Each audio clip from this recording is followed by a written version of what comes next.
Tales Under a Broken Sky, Episode 9, Christabel, by Samuel Taylor Coleridge.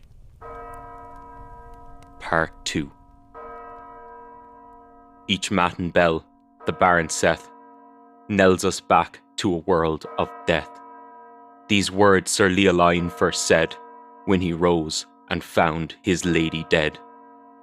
These words Sir Leoline will say, many a morn to his dying day. And hence the custom and law began, that still at dawn the sacristan, who duly pulls the heavy bell, 45 beads must tell. Between each stroke a warning knell, which not a soul can choose but hear, from Brathahead to Windermere. Set Bracy the bard, so let it knell, and let the drowsy sarkistan still count as slowly as he can. There is no lack of such, I ween, as well fill up the space between, in Langdale Pike and Witch's Lair, and Dungeon Gill so foully rent, with ropes of rock and bells of air. 3 sinful sextons' ghosts are pent, who all give back, one after t'other, the debt note to their living brother, and oft too by the knell offended, just as their 1, 2, 3 is ended. The devil mocks the doleful tale with a merry peal from Borrowdale. The air is still through mist and cloud, that merry peal comes ringing loud, and Geraldine shakes off her dread and rises lightly from the bed, puts on her silken vestments white, and tricks her hair in lovely plight, and nothing doubting of her spell, awakens the Lady Christabel. Sleep you, sweet Lady Christabel, I trust that you have rested well. And Christabel awoke and spied the same who lay down by her side, or rather say, the same who she raised up beneath the old oak tree. Nay, fairer yet, and yet more fair, for she belike hath drunken deep of all the blessedness of sleep. And while she spake, her looks, her air, such gentle thankfulness declare, that, so it seemed, her girded vest grew tight beneath her heaving breasts. Sure, I have sinned, said Christabel, now heaven be praised if all be well. And in low faltering tones, yet sweet, did she the lofty lady greet, with such perplexity of mind, as dreams too lively leave behind. So quickly she rose, and quickly arrayed her maiden limbs, and having prayed that he who on the cross did groan might wash away her sins unknown, she forthwith led fair Geraldine to meet her sire, Sir Leoline. The lovely maid and the lady tall are pacing both into the hall, and pacing on through page and groom, enter the baron's presence room. The baron rose, and while he pressed his gentle daughter to his breast, with cheerful wonder in his eyes, the Lady Geraldine espies, and gave such welcome to the same, as might beseem so bright a dame. But when he heard the lady's tale, and when she told her father's name, why waxed Sir Leoline so pale, murmuring o'er the name again? Lord Roland the Vaux of Triermain, alas, they had been friends in youth, but whispering tongues can poison truth, and constancy lives in realms above, and life is thorny, and youth is vain, and to be wroth with one we love doth work like madness in the brain. And thus it chanced, as I divine, with Roland and Sir Leoline, each spake words of high disdain, and insult to his heart's best brother. They parted, ne'er to meet again. But never either found another to free the hollow heart from paining. They stood aloof, the scars remaining. like cliffs which have been rent asunder. A dreary sea now flows between. But neither heat, nor frost, nor thunder shall wholly do away, I ween, the marks of that which once hath been. Sir Leoline, a moment's space, stood gazing on the damsel's face, and the youthful lord of Trier-Main came back upon his heart again. Oh, then the Baron forgot his age, his noble heart swelled high with rage. He swore by the wounds in Jesus' side, he would proclaim it far and wide, with trump and solemn heraldry, that they who thus had wronged a dame were base as spotted infamy. And if they dare deny the same, my herald shall appoint a week, and let the recreant traitors seek my tourney court, that there and then I may dislodge their reptile souls from the bodies and forms of men. He spake, his eyes in lightning rolls, for the lady was ruthlessly seized, and he kenned in the beautiful lady the child of his friend. And now the tears were on his face, and fondly in his arms he took fair Geraldine, who met the embrace, prolonging it with joyous look, which when she viewed, a vision fell upon the soul of Christabel. The vision of fear, the touch and pain. She shrunk and shuddered and saw again. Ah, woe is me, was it for thee, thou gentle maid, such sights to see?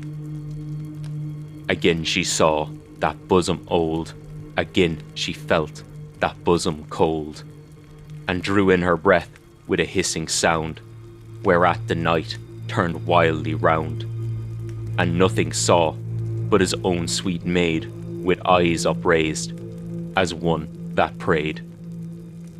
The touch, the sight had passed away, and in its stead that vision blessed, which comforted her after rest, while in the lady's arms she lay, had put a rapture in her breast, and on her lips and o'er her eyes spread smiles like light, with new surprise. What ails then, my beloved child? The Baron said. His daughter mild made answer, all will yet be well. I ween she had no power to tell aught else, so mighty was the spell. Yet he who saw this Geraldine had deemed her sure a thing divine. Such sorrow with such grace she blended, as if she feared she had offended sweet Christabel, that gentle maid, and with such lowly tones she prayed she might be sent without delay home to her father's mansion. Nay, nay, by my soul, said Leoline. Ho, Bracy the bard, the charge be thine. Go thou with sweet music and loud, and take 2 steeds with trappings proud, and take the youth whom thou lovest best, to bear thy harp and learn thy song, and clothe you both in solemn vest, and over the mountains haste along, lest wandering folk that are abroad detain you on the valley road. And when he has crossed the earthing flood, my merry bard, he hastes up Narren Moor, through Hailgart wood, and reaches soon that castle good, which stands and threatens Scotland's wastes. Bard Bracy, your horses are fleet, you must ride up the hall, your music so sweet, more loud than your horse's echoing feet, and loud to Lord Roland call. Thy daughter is safe in Langdale Hall, thy beautiful daughter is safe and free. Sir Leoline greets thee thus through me. He bids thee come without delay, with all thy numerous array, and take thy lovely daughter home, and he will meet thee on the way, with all his numerous array, white with their panting palfreys' foam. And by my honour I will say, that I repent me of the day, when I spake words of fierce disdain to Roland the Voe of Trier-Main. For since that evil hour hath flown, many a summer's sun hath shone, yet ne'er found I a friend again, like Roland the Voe of Trier-Main. The lady fell and clasped his knees, her face upraised, her eyes o'erflowing, and Bracy replied with faltering voice, his gracious hail on all bestowing. Thy words, thou sire of Christabel, are sweeter than my harp can tell. Yet might I gain a boon of thee, this day my journey should not be. So strange a dream had come to me, that I had vowed with music loud to clear yon wood from thing unblessed, warned by a vision in my rest. For in my sleep I saw that dove, that gentle bird whom thou dost love, and call'st by thy own daughter's name, Sir Leoline. I saw the same, fluttering and uttering fearful moan among the green herbs in the forest alone, which when I saw and when I heard, I wondered what might ail the bird, for nothing near it could I see, save the grass and green herbs underneath the old tree. And in my dreams methought I went to search out what might there be found, and what the sweet bird's trouble meant, that thus lay fluttering on the ground. I went and peered, and could descry no cause for her distressful cry. But yet for her dear lady's sake I stooped, methought, the dove to take, when lo, I saw a bright green snake coiled around its wings and neck, green as the herbs on which it crouched. Close by the dove's its head it crouched, and with the dove it heaves and stirs, swelling its neck as she swelled hers. I woke. It was the midnight hour. The clock was echoing in the tower. But though my slumber was gone by, this dream, it would not pass away. It seems to live upon my eye. And hence I vowed this self-same day, with music strong and saintly song, to wander through the forest bare, lest aught unholy loiter there. Thus Bracy said. The baron, the while half listening, heard him with a smile, then turned to Lady Geraldine, his eyes made up of wonder and love, and said in courtly accents fine, Sweet maid, Lord Roland's beauteous dove, with arms more strong than harp or song, thy sire and I will crush the snake. He kissed her forehead as he spake, and Geraldine, in maiden wise, casting down her large bright eyes, with blushing cheek and courtesy fine, she turned her from Sir Leoline, softly gathering up her train, that o'er her right arm fell again, and folded her arms across her chest, and couched her head upon her breast, and looked askance at Christabel. Jesu Maria, shield her well. A snake's small eye blinks dull and shy, and the lady's eyes, they shrunk in her head, each shrunk up to a serpent's eye, and with somewhat of malice and more of dread. At Christabel she looked askance, one moment, and the sight was fled. But Christabel, in dizzy trance, stumbling on the unsteady ground, shuddered aloud with a hissing sound, and Geraldine again turned round, and like a thing that sought relief, full of wonder and full of grief, she rolled her large bright eyes divine wildly on Sir Leoline. The maid, alas, her thoughts are gone, she nothing sees, no sight but one. The maid, devoid of guile and sin, I know not how, in fearful wise, so deeply she had drunken in that look, those shrunken serpent eyes, that all her features were resigned to this sole image in her mind, and passively did imitate that look of dull and treacherous hate. And thus she stood in dizzy trance, still picturing that look askance, with forced unconscious sympathy, full before her father's view, as far as such a look could be, in eyes so innocent and blue. And when the trance was o'er, the maid paused a while, and inly prayed, then falling at the baron's feet, By my mother's soul do I entreat, that thou this woman send away, she said, and more she could not say. For what she knew she could not tell, or mastered by the mighty spell. Why is thy cheek so wan and wild, Sir Leoline? Thy only child lies at thy feet, thy joy, thy pride, so fair, so innocent, so mild, the same for whom thy lady died. O by the pangs of her dead mother, think thou no evil of thy child. For her and thee, and for no other, she prayed the moment ere she died. Prayed that the babe for whom she died might prove her dear lord's joy and pride.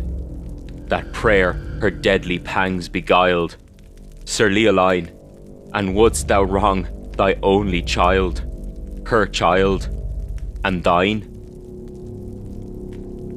Within the Baron's heart and brain, if thoughts like these had any share, they only swelled his rage and pain, and did but work confusion there. His heart was cleft with pain and rage, his cheeks they quivered, his eyes were wild, dishonoured thus in his old age, dishonoured by his only child. And all his hospitality to the wrong daughter of his friend, by more than woman's jealousy, brought thus to a disgraceful end. He rolled his eye with stern regard upon the gentle minstrel bard, and said in tones abrupt austere, Why, Bracy, dost thou loiter here? I bade thee hence. The bard obeyed, and turning from his own sweet maid, the aged knight, Sir Leoline, led forth the lady Geraldine.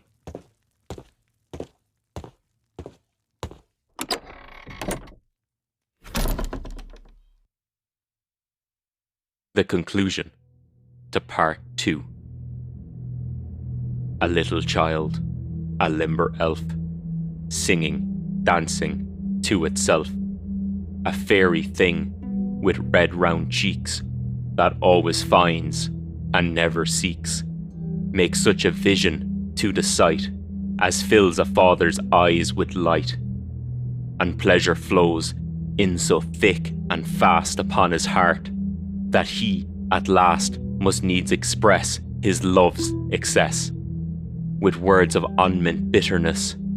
Perhaps 'tis pretty to force together thoughts so all unlike each other, to mutter and mock a broken charm, to dally with wrong that does no harm. Perhaps 'tis tender too, and pretty at each wild word to feel within a sweet recoil of love and pity.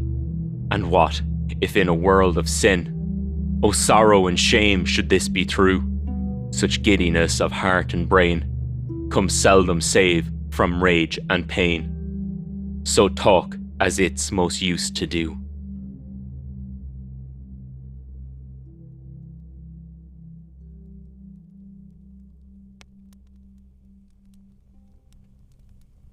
Good evening, and welcome to episode 9 of Tales Under a Broken Sky. I am your host Keith, and I hope you enjoyed this week's episode. So, here's me trying to get back on track with my release schedule. I will probably try to get the next episode out in under the usual fortnightly timeline, but I don't want to make any promises in that regard. The production process on it is going to be quite involved and a bit more complex than anything else I've attempted so far. There are multiple different viewpoints, and I will be doing some funky work on some of the vocals as well. I'm looking at probably having maybe 4 distinct backing tracks for different parts on top of all of that as well. It's a lot of work, but this will be the first release that I have purely written with the podcast in mind, rather than something that has been sitting in a notebook for a few years. I'm really looking forward to this one. I feel like I'm starting to find the groove with writing new material, and I'm excited with the way it is turning out so far. More on that in the next episode. So, this was the second half of the narrative poem Christabel, and this section is much more dialogue heavy than the previous, which is one of the reasons I decided to split this reading in half. I found it very long, especially when I was recording, and I know when I was listening back over it and doing editing that my own attention started to waver when listening to the rhyme and meter for over 40 minutes. Not that the dialogue sections are boring, They are wonderfully dramatic, as befits such a piece in my opinion, especially the character of Sir Leoline. It is not hard to visualise the grandiose gestures and atmosphere of the room during this piece. Christabel's role in this scene is tantalisingly foreboding, especially as she spends most of the scene effectively gagged by Geraldine's magic, and when she is finally able to speak, her concerns fall on deaf ears. Bracy's dialogue in this section underpins this feeling. His prophetic dream clearly references Christabel's dilemma in the biblical analogy of the serpent in the woods. And this brings us to a major crux with regards to this piece. If it feels unfinished, that is because, well, it is. As much as I enjoyed the content of the poem, the foreboding atmosphere, the creeping feeling of danger and unease, the feeling that I felt the most at the end of this project was regret. Or maybe pending regret might be more accurate. As someone who spends a large, if not majority of their time writing, thinking about writing, working through ideas and plots, not finishing something seems like a bit of a nightmare. I know I, for one, am terrible for starting new projects. Although, and this is a mostly truthful admission, these are usually started just to get some part of the idea down on paper before I forget something I would rather not.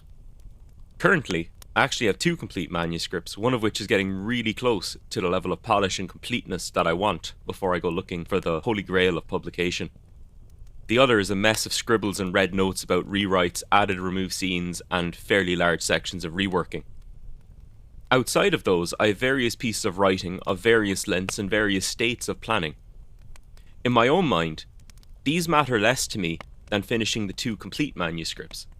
Those have complete stories, and the thought of them never seeing the light of day has become horrifying. I'm sure I'll feel the same way about some of the other manuscripts as they progress further, but for now, I'm quite relaxed in my approach to them, in opposition to the sense of urgency I feel with regards, and especially one manuscript that I am really close to final editing on. As unsatisfying as an unfinished story might be for the reader, a feeling made blatantly obvious when one looks at the rather testy and vocal concerns of George R.R. Martin fans, I don't have to imagine the existential terror that follows the prospect of a writer leaving a story they are invested in unfinished. To think that Robert Jordan spent his last months preparing notes and manuscripts so someone could finish The Wheel of Time in the face of his own looming death shows the emotional labour we invest in our characters and stories. I think as readers we have to understand something important. The writer is very often not writing for the reader.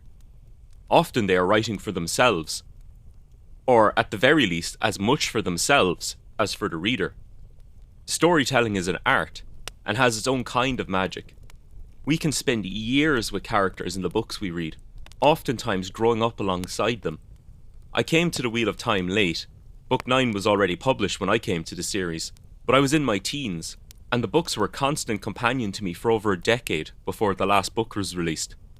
We come to know the characters, often in ways that we don't even know the people in our own lives.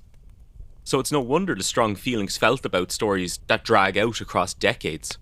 For the writer, their connection to their own characters is even stronger. Consider all the unspoken character development, the little things that are unsaid and unwritten that inform their personalities and actions. Writing is an act of creation, of creating worlds and the people that populate them. It might actually be as close to the proverbial divine that any of us can actually achieve. It might be fiction, but does that make it any less real? Until next time. Thank you for listening to episode 9 of Tales Under a Broken Sky. I hope you enjoyed this week's production as much as I enjoyed reading and recording it. If you did enjoy it, please consider subscribing to the podcast on your platform of choice and leaving a rating and/or review. Thank you again for your time. Stay tuned to hear a brief trailer for the next episode. Tales Under a Broken Sky, Episode 10, The Possessed, Part 1.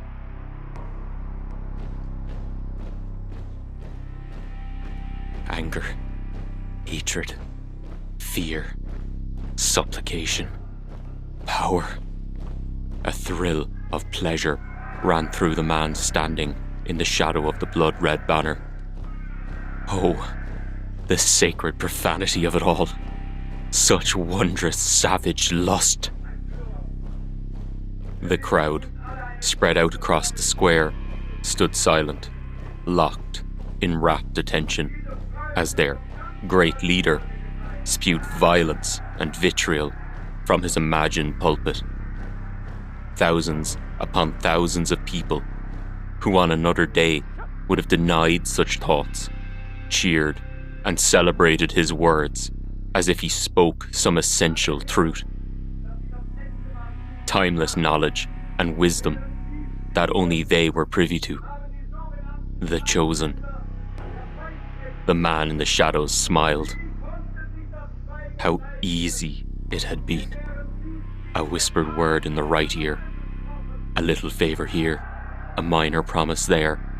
The odd string plucked with the precision of a master musician. The man was a fool, of course, but who better to manipulate? Who better to mould and shape into the tool he had needed? Another tingle of pleasure rushed from his crotch to his throat, and he allowed himself a soft moan. All of those people, ready to kill, murder, torture and maim, prepared to betray their friends, colleagues, neighbours and families. Oh, what a beauteous, bountiful harvest. A nation prepared to sell their souls, and they didn't even realise. Ha! Forgive them, Father, for they know not what they do. There would be no forgiveness here, no salvation, no eternal peace, just war and pain and suffering. He purred in pleasure as a salute rippled through the crowd. That was all it took. Just a little nudge in the right direction. Or the wrong one, maybe. Sometimes it was almost too easy. The man turned and slipped away quietly. His work here was done. It was time to turn his attention to some other, equally interesting matters.